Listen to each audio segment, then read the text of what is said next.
കേരളത്തിലെ പോക്സോ കേസിൻ്റെ കണക്കിൽ വളരെ ഞെട്ടിക്കുന്ന വെളിപ്പെടുത്തലാണ് കേരള പോലീസിൻ്റെ സൈറ്റിൽ നിന്ന് കാണാനിടയായത്. കഴിഞ്ഞ ഒരു വർഷം പോക്സോ കേസുമായി ബന്ധപ്പെട്ട് കേരളത്തിൽ 4641 കേസുകൾ രജിസ്റ്റർ ചെയ്തിട്ടുണ്ട്. അതേ കണക്ക് ഈ വർഷം ജനുവരി മുതൽ മെയ് വരെ 5 മാസത്തിനിടയ്ക്ക് 1951 കേസുകളാണ് രജിസ്റ്റർ ചെയ്തിട്ടുള്ളത്. നമ്മൾ ഓർക്കണം, ഒരു കുഞ്ഞു കുട്ടിയുടെ ജീവിതത്തിൽ പൂർണ്ണ അറിവോ സമ്മതമോ ഒന്നും കൂടാതെ ആ കുഞ്ഞിനെ പിച്ചി ചീന്തുന്ന കുറേ മനുഷ്യർ. ഈ ഒരു പൂന്തോട്ടത്തിൽ കുറേ മനോഹരമായ പൂക്കളുണ്ടായിരിക്കുമ്പോൾ അതിലെ ഏറ്റവും മനോഹരമായൊരു പൂവിനെ കൈകൊണ്ട് പറിച്ച് അതിനെ തറയിലിട്ട് ചവിട്ടി അരച്ചാൽ എങ്ങനെ ഇരിക്കും? അതാണ് ഈ പോക്സോ കേസിൽ സംഭവിക്കുന്നത്. ഒരു കുഞ്ഞു കുട്ടിക്കെതിരെ ലൈംഗിക അതിക്രമം നടക്കുന്നുണ്ടെങ്കിൽ ആ കുഞ്ഞുകുട്ടിയുടെ മാനസികവും ശാരീരികവുമായ ജീവിതത്തിലുണ്ടാകുന്ന വൈകല്യങ്ങൾക്ക് വലുതാണ്. അത് മരണം വരെ പിന്തുടരും. അതിൻ്റെ ഇമ്പാക്റ്റ് അത്ര പെട്ടെന്നൊന്നും തീരില്ല.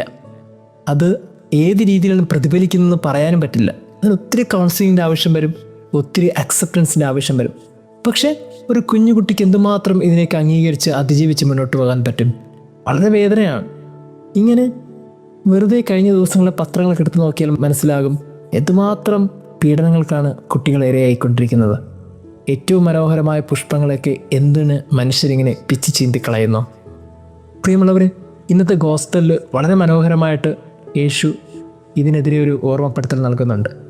യേശു പറയുന്നത് ഇങ്ങനെയാണ്: ഈ ചെറിയവരിൽ ആരെയും നിന്ദിക്കാതിരിക്കാൻ സൂക്ഷിച്ചു കൊള്ളുക. ഒത്തിരി വലിയ ഗോസ്പൽ പാസേജാണ്. അതിനു മുമ്പ് യേശു ശിശുക്കളെ മുന്നിൽ നിർത്തി അവരെപ്പോലെ നിങ്ങളാകണമെന്നൊക്കെ പഠിപ്പിച്ചിട്ട് അടുത്തത് 100 ആടുകളിൽ ഒന്ന് നഷ്ടപ്പെട്ടു പോകുന്ന കാര്യത്തെക്കുറിച്ച് പറയുന്നതിന് ഇടയ്ക്ക് വരുന്ന ഒരു വാക്യമാണിത്: ഈ ചെറിയവരിൽ ആരെയും നിന്ദിക്കാതിരിക്കാൻ നിങ്ങൾ സൂക്ഷിച്ചു കൊള്ളുവേൻ. ഇത് അർത്ഥമാക്കുന്ന വാക്കെന്താണെന്നറിയോ? കുഞ്ഞു കുട്ടികളെ തൊട്ടാൽ ചോദിക്കാൻ അവർക്കൊരു ദൈവമുണ്ട്. കാര്യം, ഈ കുഞ്ഞുങ്ങൾ ആരാണ്? കുഞ്ഞുങ്ങൾ ദൈവത്തിൻ്റെതാണ്. അതുകൊണ്ടാണ് ക്രിസ്തു പറഞ്ഞത്, അവർ എൻ്റെ അടുക്കൽ വരെ അനുവദിക്കുവാൻ. നിങ്ങളെന്താ അവരെ തടയുന്നത്? കാരണം അവർ എൻ്റെ മക്കളാണ്, എൻ്റെ അടുത്തിരിക്കേണ്ടവരാണ്. ഫിലോസഫി പഠിച്ച അവസരത്തിൽ മോഡേൺ ഫിലോസഫറായ ജോൺ ലോക്കിൻ്റെ തിയറി പഠിച്ചത് ഓർക്കുന്നുണ്ട്. താബുല റാസ, അതായത് ഒരു എംപ്റ്റി സ്ലേറ്റാണ്. അതായത് ഒരു കുഞ്ഞു കുട്ടി ഈ ഭൂമിയിൽ വരുമ്പോൾ എംപ്റ്റി സ്ലേറ്റ് ആയിട്ടാണ് വരുന്നത്. അതിൽ നമ്മൾ ഓരോന്നും എഴുതി പിടിപ്പിക്കുന്നതാണ്. എന്ന് പറയുന്നത് പോലെ ഈ ഭൂമിയിൽ കുഞ്ഞുങ്ങളൊന്നും അറിയാതെ വരുന്നതാണ്. അതിനെ ഇങ്ങനെ പിച്ച് ചീന്താനും ഇങ്ങനെ മോശമായി പെരുമാറാനും എന്തധികാരമാണുള്ളത്? അങ്ങനെ അധികാരം ഇല്ലാത്തിടത്ത് നമ്മൾ ചെയ്യുമ്പോൾ അവർക്ക് വേണ്ടി ചോദിക്കാൻ ദൈവമുണ്ട്. അതുകൊണ്ടാണ് കർത്താവ് പറഞ്ഞത്, ഈ ചെറിയവരിൽ ഒരുവനും നിന്ദിക്കാതിരിക്കാൻ നിങ്ങൾ സൂക്ഷിച്ചു കൊള്ളുവേ. നമ്മുടെയൊക്കെ ചുറ്റും കുറേ കുഞ്ഞു മക്കളുണ്ട്. അവർക്ക് ഈ ലോകത്തെ കാട്ടിക്കൊടുക്കേണ്ടവരാണ് നമ്മൾ ഓരോരുത്തരും. എന്നിട്ടും എന്തുകൊണ്ടാണ് മനുഷ്യർ ഇത്രത്തോളം വികൃതമായൊക്കെ പെരുമാറുന്നത്? പ്രിയമുള്ളവരെ, നമ്മൾ ഓരോരുത്തരും ചിന്തിക്കേണ്ട ഒരു കാര്യം ഇതാണ്: നമ്മുടെ മുമ്പിലെ കുഞ്ഞു കുട്ടികളൊക്കെ അവർ ദൈവത്തിൻ്റെ മാലാഖമാരാണ്. ഈ മാലാഖമാരുടെ ചിറകുകളൊക്കെ മനോഹരമായി വിടർത്താനും അവരെ പറന്നടക്കാനും പഠിപ്പിക്കേണ്ടവരാണ് ഈ ഭൂമിയിലെ നമ്മൾ ഓരോരുത്തരും. അങ്ങനെയാണെങ്കിൽ നമ്മുടെ കുഞ്ഞുങ്ങളൊക്കെ പറന്നടക്കട്ടെ. അവർ മാലാഖമാരെ പോലെ സന്തോഷിച്ച് തിന്മകളുടെയും തെറ്റിൻ്റെയും പാഠങ്ങൾ അറിയാതെ ജീവിക്കട്ടെ. അങ്ങനെ ജീവിക്കാൻ പഠിപ്പിക്കേണ്ട നമ്മൾ തന്നെ അവരെ പിച്ച് ചീന്തുകയാണെങ്കിൽ എത്ര ക്രൂരമാണ്. ഓർക്കണം, ഈ ചെറിയവരിൽ ആരെയും നിന്ദിക്കാതിരിക്കാൻ സൂക്ഷിച്ചു കൊള്ളണം. ദൈവം നമ്മെ അനുഗ്രഹിക്കട്ടെ.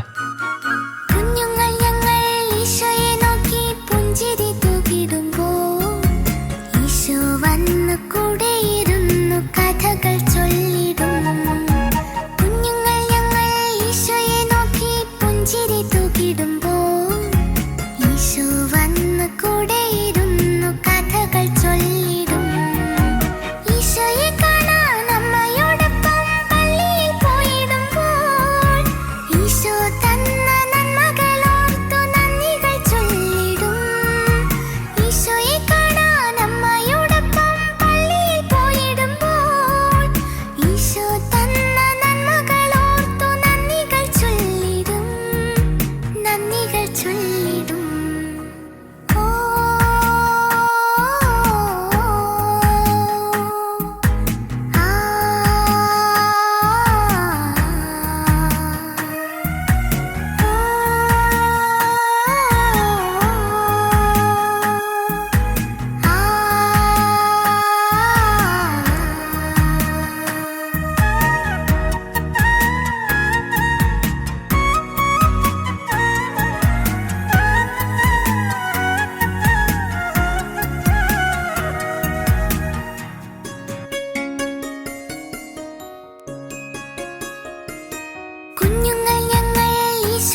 വന്ന് സ്നേഹമോടെ മാറിൽ ചേർത്തിടും.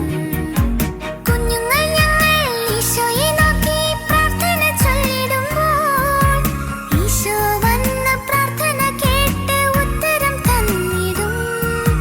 കുഞ്ഞുങ്ങൾ ഞങ്ങൾ ഈശോയെ നോക്കി പ്രാർത്ഥന ചൊല്ലിടുമ്പോൾ ഈശോ വന്ന് പ്രാർത്ഥന കേട്ട് ഉത്തരം തന്നിടും.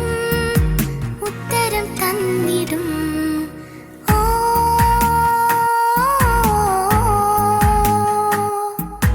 ആ